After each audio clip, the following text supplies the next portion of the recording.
Exosomes, what are they? Should you be using them? Are they the eternal fountain of youth that a lot of people say they are? How much do they cost? How do we use them in aesthetic medicine? Are you missing out? Are they in skincare? What did the FDA say? Why is there a warning issued? Should you be worried? So many questions. We're going through all of it today. And then at the end, of course, my take. So exosomes are nanoparticles. They're tiny. They're 1/1000th the time size of an actual cell. 50 to 100 nanometers. So they're small. So what exactly is the promise? Well, this is what you're seeing in article after article. Exosomes are being called the next big breakthrough for skin and hair. You hear it a lot for hair, but here's what you need to know. Now, this is an article from New Beauty, but these articles are all over the place saying that these little microparticles can get into a cell and do what? Build collagen, elastin, give you glow, and strengthen your skin. Originally, they thought these were actually waste particles when they looked at them under a high-powered electron microscope. And they saw these little, what are now exosomes, and they said, oh, these are waste products of cells. But when they looked closer, guess what's in those? RNA, microRNA, even DNA was found in them, and they were found then to be very important. So I'll share with you in a minute where exosomes come from that you purchase, but here's what happens in a cell. This is a cell, now we're inside the cell, and you see an exosome forms by a little bleb forming inside the cell. We call that an endosome. It has that biphospholipid layer, the same one a cell has. Now here it is, that's the bleb coming down. Look at what we have in there. Messenger RNA, microRNA, proteins. It's like a little factory that goes inside the cell. So there's the exosome with all the materials in it. You can see it's small, 30 to 150 nanometers.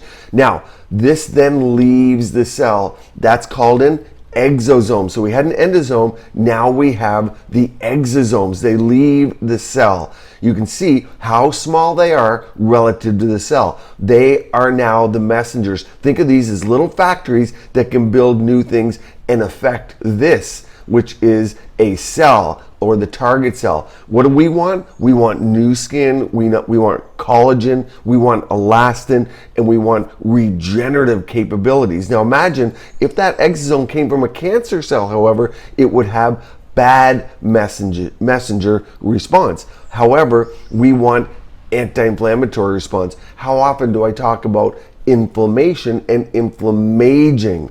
So you want to, where your exosome comes from is absolutely key. Now it penetrates the cell, it goes in, and look what happens. The mRNA, and in fact, there's actually, we know now, there's DNA in here. The DNA and the RNA and the messenger RNA encode for messages, and that little factory produces things. Of course, we want good things. Stem cells. Now let's go into where do these exosomes come from that we use in aesthetics that are exogenous. So exosomes that we use in medicine come from other people, and a lot of patients don't like that, but a common source would be somebody else's bone marrow, adipose tissue, or fat cells, in other words, because that's rich in mesenchymal stem cells too. And finally, umbilical cord would be another source. And this is kind of what freaks people out and why some people might not choose to do exosome treatments. Now, you're not going to find these in topical skincare.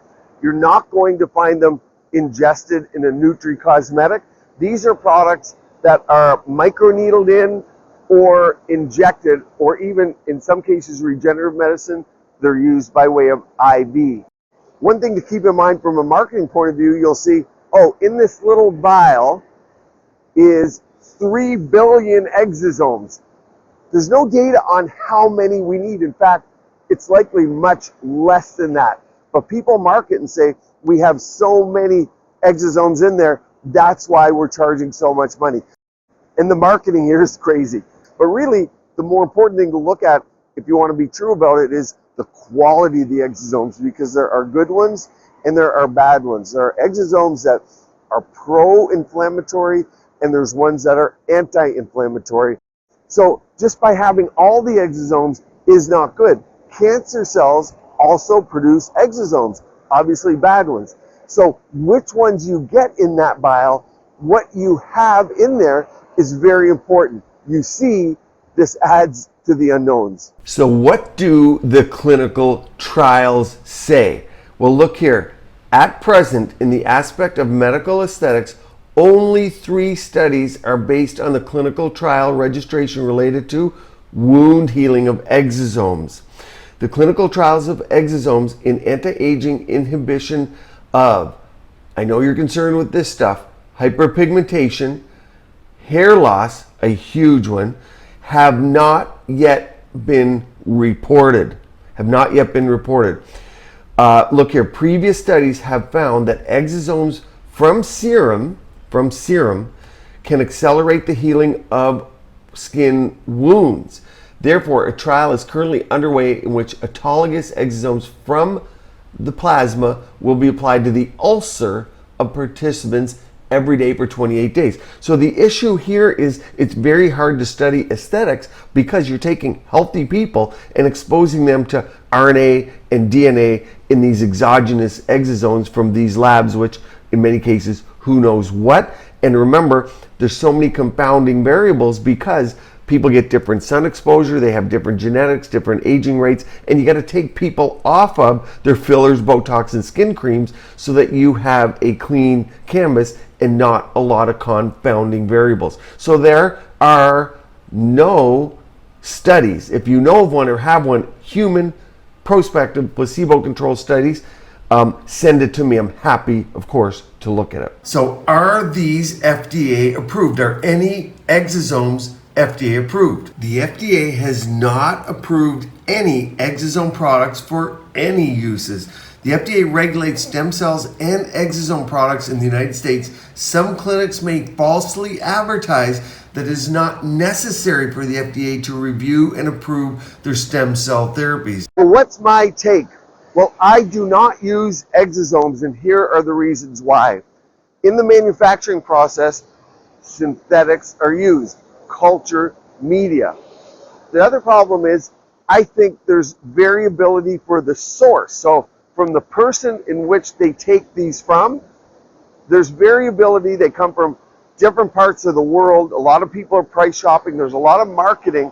And to be sure that somebody doesn't have an infectious disease from whom they were harvested, there's no real control by the FDA or other governing body.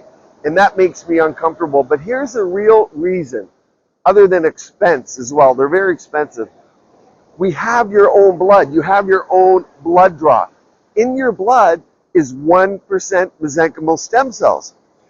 From there, you have your own exosomes, your own growth factors, your own mesenchymal stem cells that can regenerate into other things, healing factors, skin, collagen, elastin, and where I think we're making the most benefit in the face is in facial fat pads. This is an example of what I did with my plasma fill procedure, which is using Easy Gel or 100% all natural platelet rich fibrin. This is from a blood draw. There's no exosomes here. This is all one's own body. But over here, this is the before. And I use 3D imaging in my clinic to map this out. So this is scientific, this is reproducible. But over here, you see 15-month follow-up. So check this picture out. What you're looking at, the red areas, here is the scale here. And what you're seeing is the red areas are more volume than the yellow, but you can see, I'll remove the markings, and you can see in the after picture where there's yellow and red is where the volume is held. 15 months after. What do I think? I think we're rejuvenating the fat pads. I think we're getting healthier lymphatic drainage, but you can see, where did the volume, where did I add? Look at the nasolabial fold. Look at the edge of the mouth here. You can see this eye took a little bit better. There more volume stayed, but I also put more underneath that eye. You can see there was more hollow there to begin with. And you see the yellow here and in the temples, all that volume stayed. Now, interestingly, let me remove the markings here to show you. Do you see the blue? The blue is negative volume. Well, we didn't treat this area, but look at the preauricular area. We often talk about buccal fat removal and how that might come back to haunt people, but look at that. You can see clearly, I'll remove the markings again. Look where you're naturally losing volume. This is 15 months ago. So you can tell that a significant amount has left. But where I added, including the brow, you know I do plasma brow to increase hair growth in that area. And you can see where even in this area, 15 months later, we're demonstrating overall volume. Another interesting point, you can see, look at where volume loss is in the forehead, and that's very natural. A young forehead has better fat pads, has more fat, and that keeps it smoother, and there's more collagen. So you can see, maybe we go and add platelet-rich fibrin up here. But this is what we're doing with 100% natural from your own body, not exosomes. I wanted to show you that to give you an example.